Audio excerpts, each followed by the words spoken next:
Hi,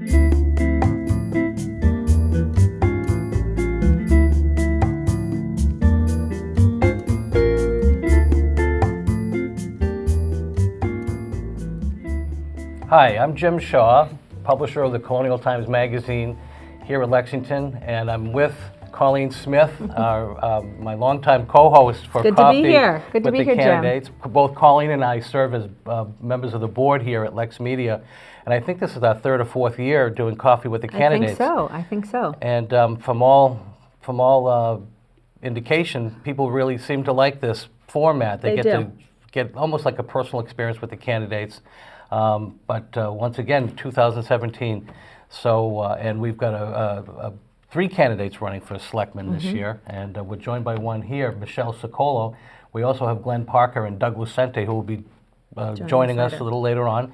But why don't you tell people a little bit about Michelle? Okay, great. Well, Michelle, thank you so much for joining us on Coffee with the It's always Candidates. good to see you. Well, as you are an incumbent and have been in office for, this is your third year for selectman. Obviously, you're running again, so it's been a good experience. And I thought maybe we could just start off with you kind of talking about your experience through these past 3 years and why you want to run again for selectman. Terrific. Thank you. First, I want to say thanks to Jim and Colleen and LexMedia. It's really delightful to be able to do this. This was one of my favorite things to participate in during my last campaign. Oh, that's nice to hear. So I am running again because I would have to say that being a selectman is really a joy. It's difficult at times. It's complicated, but it provides me with an opportunity to give back to my community, which I love so much. I've lived here my whole life, and for whatever reason, I went into municipal government right out of graduate school, and I've stayed involved in municipal government ever since. So I was the assistant town administrator and community development director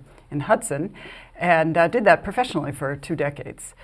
With the opportunity to run for the planning board, which I ran for before I was a selectman, I got more involved here in Lexington, and then had an opportunity to run for Board of Selectmen.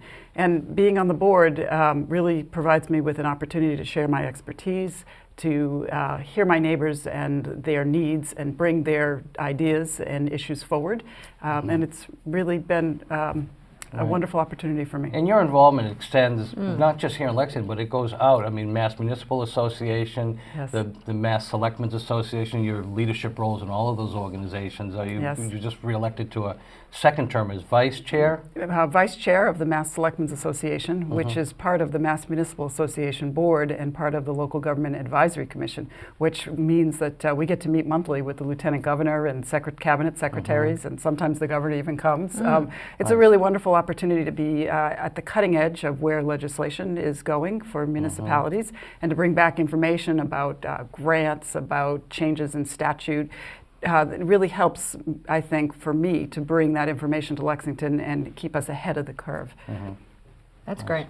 Well, and as you said, with your extensive background, working in municipalities and with all these other involvement that you have, what would you say you've learned that you've really been able to implement back here in Lexington? You talked about the grants and cutting edge, insights. What would you say you've really been able to incorporate into Lexington? A good example is the Complete Streets program. That was a program actually that when I was president of the Metropolitan Area Planning Council, I brought that idea to them, and we helped develop legislation, pass the legislation, and then I was involved with the advocacy community, the bicycle and pedestrian advocates, to help develop the program with Mass DOT. So that program requires us to pass a policy if we want to participate, and then once we pass the policy, we're eligible for grants. So Lexington and the Board of Selectmen did pass that Complete Streets policy.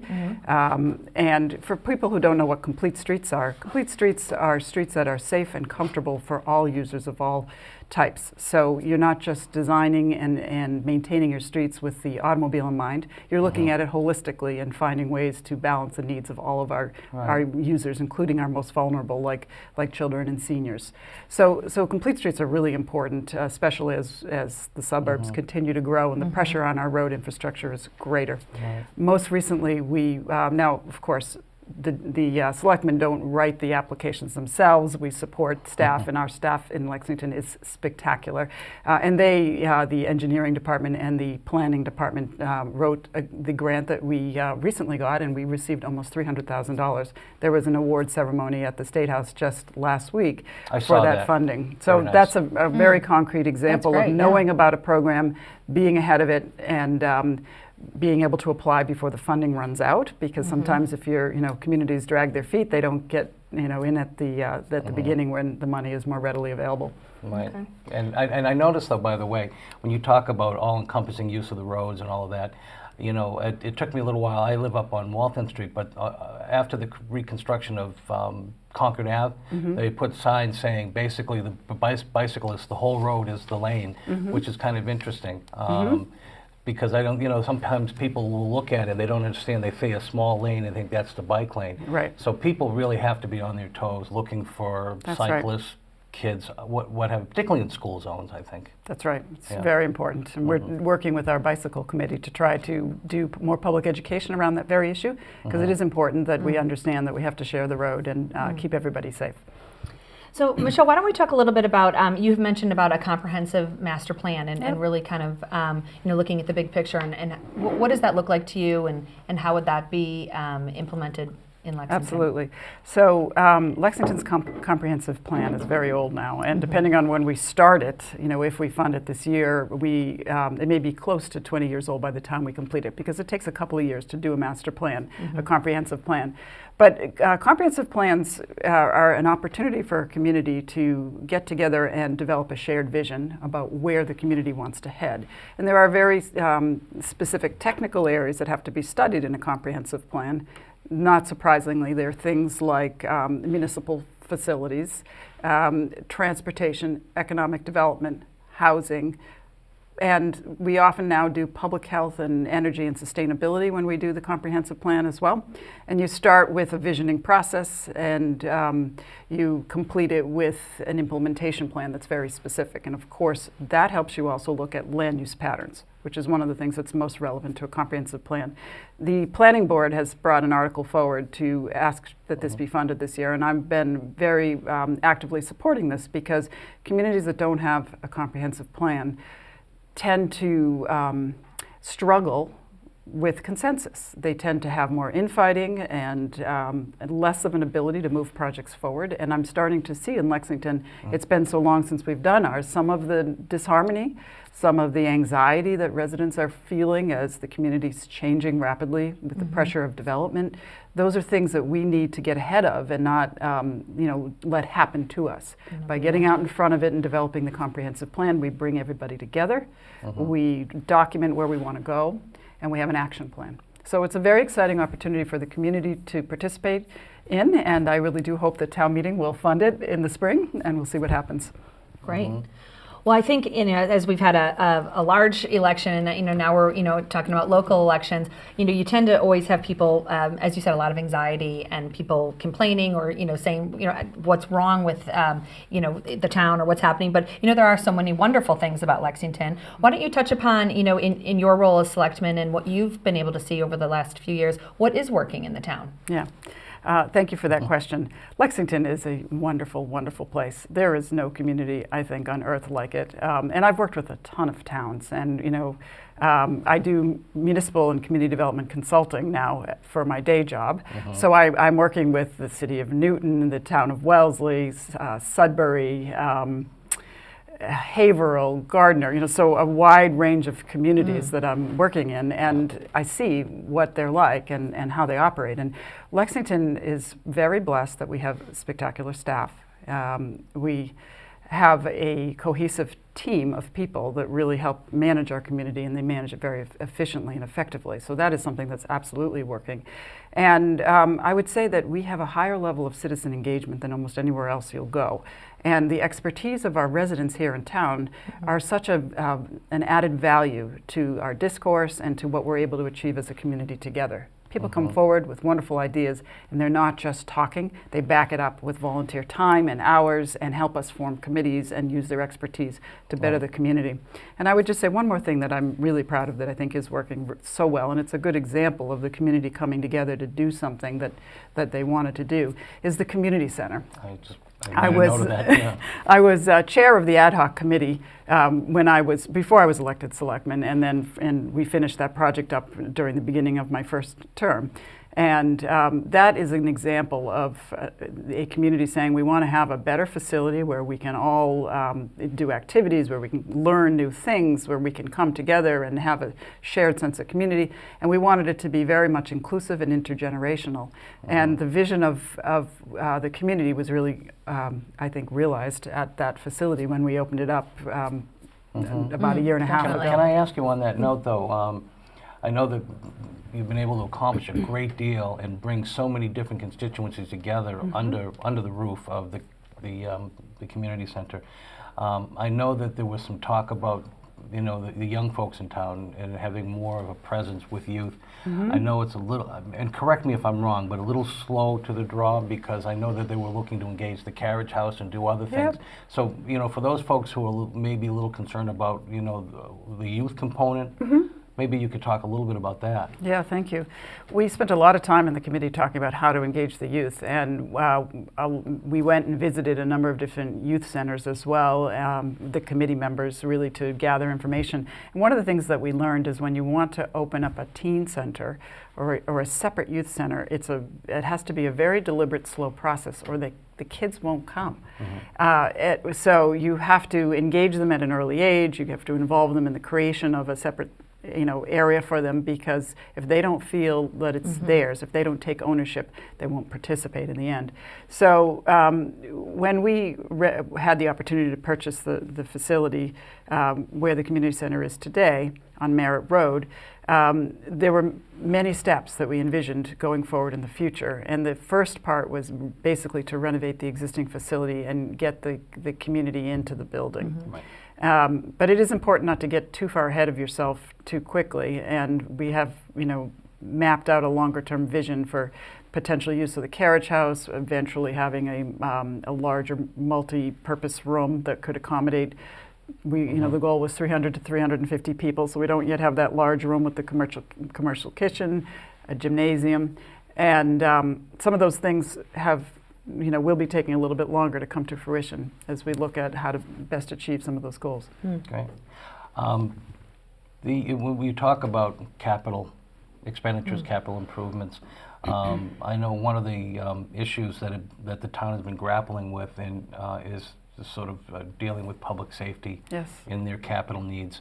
And now that we're obviously far from actually completing the full scope of the community center, but there's talk about revisiting the idea of a new visitor center again and all of this. But where in there lies the importance of the capital needs of public safety? They're top of the selectmen's priority list, and we are working very hard now to take real steps to move that forward. If you've ever been in the fire station, you will see that it is beyond need of replacement. We have structural issues, and the fire trucks themselves don't really fit in any longer. Over the years, the equipment and apparatus has gotten much larger, so it's almost impossible to get the trucks into the firehouse today. And all of the facilities, and I can't go into extensive detail in a short amount of time, but take a tour. We absolutely have to do the fire station and police as well, but fire station first.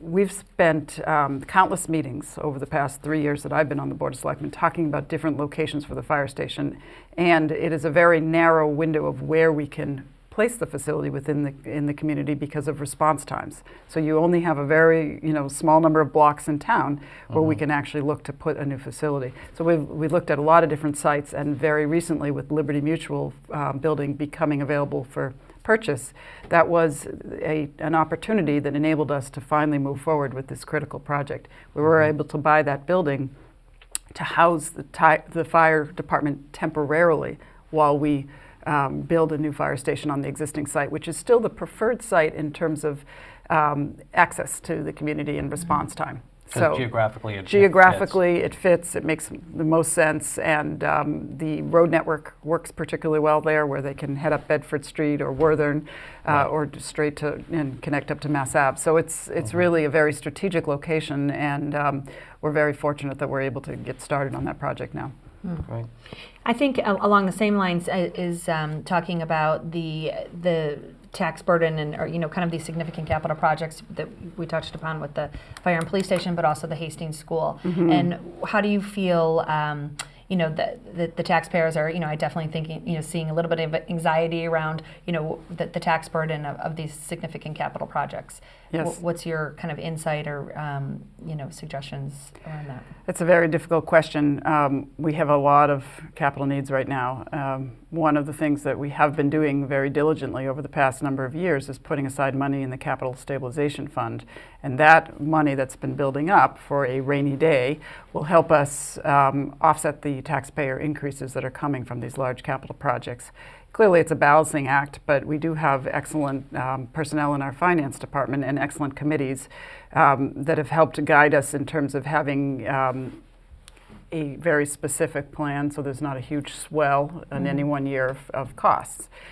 So that helps, but it doesn't negate the fact that it is very expensive to live here in Lexington, and taxes are increasingly being voiced as a concern by our residents. There are some things that we can think about long term, and they're not easy conversations to have. But one of the things that I think will help us is to continue to advocate for state aid so that it takes the pressure off the municipal budget. And that's one of the things that I've been doing. For instance, the Community Preservation Act fund has fallen to about 23% of the state match, and it's expected next year to fall to between 11 and 13% because major cities like Boston have now become part of the CPA, the Community Preservation Act. So I'm working with a coalition of people at the state level to try to bring that match up to 50%, which will be a huge asset to the community in terms of, a lot of the CPA funds do go to some of our municipal facilities, especially recreation, and some of our historic buildings to help offset the costs of maintaining those. So doing things like that will help take the pressure off of the residents. Definitely. We have to start to wind down a little bit. Time flies in these situations. But we were talking. We were talking a little bit about the tax base. I know there's, the issue of the split tax base has been sort of on the table. People are concerned about it, and the reason I bring this up is because, people are focused on Lexington Center, whether it's the streetscape design, vacancies, and we know that vacancies come and go because we do have new businesses coming. But there seems to be some concern about an ongoing effort to, make sure that Lexington Center is vibrant. There's been talk about the rents and this and that, and it's hard to attribute any one factor. But maybe you could talk a little bit about your thoughts about economic development, particularly in the center business district. Yeah, the center is a tricky area. The government doesn't have a ton of control over rents or which businesses choose to locate or not locate, but we have a tremendous economic development staff, and Sure do. I think they're really talented, and we're beginning to expand our focus on the center in particular. Very recently I stopped down to Crafty Yankee and had a great conversation with Kathy Fields, and we were discussing how to prepare for the Center Streetscape project to make sure that we're ready for the disruption that will inevitably be caused by that project. And I think it's going to take a town and private sector partnership to make sure that we're really developing some marketing programs and a very good sense of communication so that we can minimize the disruption on the center. But there are very few tools in the toolbox that we can use besides tax increment financing on the economic development side to help property owners. I've asked about the small commercial tax exemption, and that is an interesting tool, but it doesn't go to the tenants. And primarily in this case with the small merchants, they're most often tenants. So we clearly need to continue to explore how to help and how to keep Lexington Center vibrant. Right. But I do think it takes a partnership. And my background being in community development and having done this exact kind of partnership with the town of Hudson, which has really taken off and bloomed, I do think I have a strong sensitivity toward that, and I'm concerned to make sure that we're all working on the same page together as we move forward. Great. Well, the election is March 6th, so it's only a couple weeks away. Yeah. And for people that are watching the show today and would like to learn more about your views and your background, and where can they go to find out more information? Absolutely. Thank you for that question. So I do have a website and I have a Facebook page. So the Facebook page is Michelle for Lexington, and the website is michelleciccolo.com. So MICHELLE-CICCOLO.com. So there you go. I'm available by cell phone. People call me all the time. They send me emails. I try to be responsive to everybody who reaches out to me. Anyone who wants to have a meeting with me, I always grant a meeting. You can always track me down. So Okay, great. Now, and just as we close out, I found this to be a pretty interesting exercise yesterday when I was talking to school committee candidates. We were looking at two very active voters. Why should we vote for Michelle Ciccolo? Well, I would say that I have the experience, the commitment, the knowledge, and the ability to listen. So that's a really critical thing. You have to be patient and be willing to collaborate. So I think for all those qualities and characteristics, I think I would be an excellent choice. Excellent. Well, thank you. Thank you. Thank you for coming today. Thanks for being with us. It's always good to see you. Thanks Best so of much. I luck. appreciate this. Take care.